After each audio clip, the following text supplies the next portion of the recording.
আজ আমরা ডিলেন টমাসের একটা অসাধারণ কবিতা পোয়েম ইন অক্টোবর নিয়ে কথা বলবো। এটা আসলে শুধু একটা কবিতা না, এটা যেন একটা জার্নি। চলুন আমরা একসাথে দেখি কিভাবে কবির জন্মদিনের একটা সাধারণ সকাল তার অতীত আর বর্তমানকে এক করে দিল আর জীবন নিয়ে এক গভীর সত্যি তুলে ধরল। কবিতার শুরুতেই একেবারে চমকে দেওয়ার মতো একটা লাইন, তাই না? স্বর্গের দিকে এটি ছিল আমার ৩০তম বছর। লাইনটা শুনলেই কেমন যেন থেমে যেতে হয়। এখানে কিন্তু শুধু বয়স বলা হচ্ছে না, এর পেছনে একটা গভীর আধ্যাত্মিক ব্যাপার আছে, যা আসলে পুরো কবিতার সুরটাকেই ঠিক করে দেয়। চলুন দেখি কবি কিভাবে এই স্বর্গের দেখা পেলেন। তো এই যাত্রার শুরুটা ঠিক কোথা থেকে? যে কোনো গল্পের প্রেক্ষাপটটা জানা কিন্তু খুব জরুরি। চলুন আগে কবির ডিলান টমাসের সাথে একটু পরিচিত হয়ে নিই আর দেখি কোন জায়গা আর কোন সময় থেকে এই অসাধারণ অনুভূতির জন্ম হল। ডিলান থমাস ওয়েলসের একজন বিখ্যাত কবি। তার লেখার সবচেয়ে বড় খাসিয়াত কি জানেন? তার ভাষাটা ছিল একদম গানের মতো, আর প্রকৃতি নিয়ে তার যে অনুভূতি সেটা ছিল এক কথায় অসাধারণ। শব্দগুলো নিয়ে তিনি যেন সুর তৈরি করতেন। চলুন আমরাও কবির সাথে সেই সকালটাতে একটু হেঁটে আসি। ভাবুন তো একবার, অক্টোবরের একটা সকাল, হালকা ঠান্ডা, কিন্তু কি ভীষণ সতেজ একটা হাওয়া। কবি তার ৩০তম জন্মদিনে ঘুম থেকে উঠে একাই বেরিয়ে পড়েছেন, আর সঙ্গী হয়েছে চারপাশের প্রকৃতি। বাতাসে ভেসে আসছে সমুদ্রের সেই চেনা নোনা গন্ধ, আর পাখিদের ডাক শুনে মনে হচ্ছে ওরা যেন কবির জন্য জন্মদিনের গান গাইছে। সবকিছু মিলে এমন একটা পরিবেশ যেন পুরো প্রকৃতি তার এই বিশেষ দিনটা পালন করছে। তো এই যে সাধারণ একটা সকালের হাঁটা, এটাই কিন্তু আস্তে আস্তে একটা অন্যরকম যাত্রায় পরিণত হয়, একটা আধ্যাত্মিক যাত্রায়।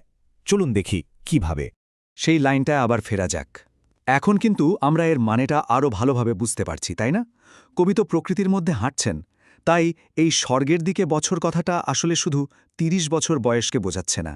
এটা একটা অন্যরকম অনুভূতি, একটা গভীর শান্তি আর কৃতজ্ঞতার প্রকাশ। মানে সহজ কথায় স্বর্গের দিকে একটা বছর বলতে কবি বোঝাতে চাইছেন যে তার জীবনটা ওই মুহূর্তে স্বর্গের মতো সুন্দর আর শান্তিময় মনে হচ্ছিল। তার ৩০তম জন্মদিনে তিনি এমনই একটা অসাধারণ অনুভূতি পাচ্ছিলেন। কবি তো তখন একটা পাহাড়ে উঠছিলেন, আর যতই উপরে উঠছেন চারপাশটা যেন আরও পরিষ্কার আর সুন্দর হয়ে যাচ্ছে। ওই চেনা মাঠ, গাছ, সমুদ্র, আকাশ সবকিছু সেদিন যেন এক নতুন রূপে ধরা দিচ্ছিল, আর এটাই ছিল বড় একটা কিছু উপলব্ধির আগের মুহূর্ত। আর পাহাড়ের চূড়া থেকে দেখা ওই দৃশ্যটাই, ওটাই যেন একটা চাবির মতো কাজ করল।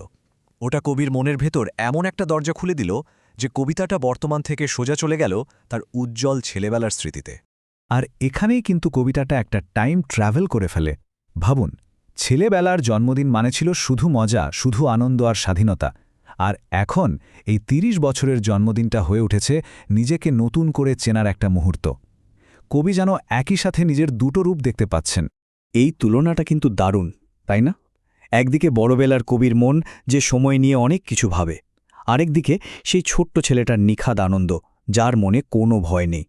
আর দুটো অনুভূতি যেন ঠিক ওই মুহূর্তে এসে এক হয়ে যাচ্ছে। এরপরই আসে কবিতার সেই ম্যাজিক্যাল মোমেন্টটা। এই একটি লাইনে কবিতার চূড়ান্ত উপলব্ধিটা প্রকাশ করেন।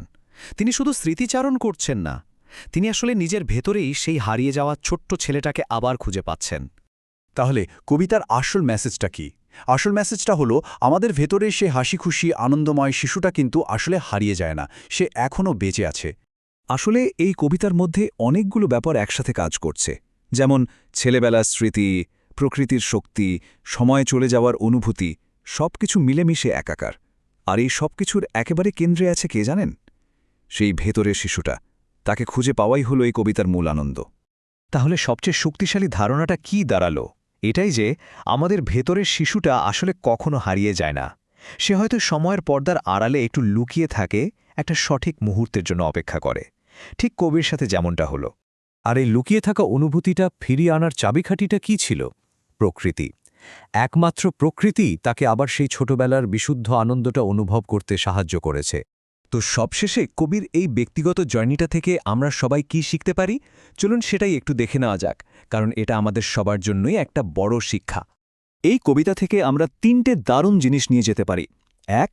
প্রকৃতি আমাদের মনকে ভালো করে দেয়, শান্ত করে। ২. ছেলেবেলার সেই আনন্দটা আমাদের ভেতরেই থেকে যায়, কখনো পুরোপুরি মরে না। আর ৩. জীবনটা সত্যিই খুব সুন্দর, যদি আমরা একটু থেমে চারপাশটা মন দিয়ে দেখি। এক কথায় কবিতার সবচেয়ে বড় আশার কথাটা হলো এটাই, বয়স যাই হোক না কেন, মনটাকে কিন্তু সবসময় তরুণ রাখা সম্ভব। আচ্ছা, এই আলোচনা শেষ করার আগে একটা প্রশ্ন রেখে যাই। যখন প্রকৃতির খুব কাছাকাছি থাকা হয়, তখন কোনো পুরনো স্মৃতিগুলো মনের মধ্যে জেগে ওঠে। আমাদের ভেতরের সেই ছোট্ট মানুষটা তখন কি বলে ওঠে? এই ভাবনাটাই না হয় থাকলো আজকের মতো।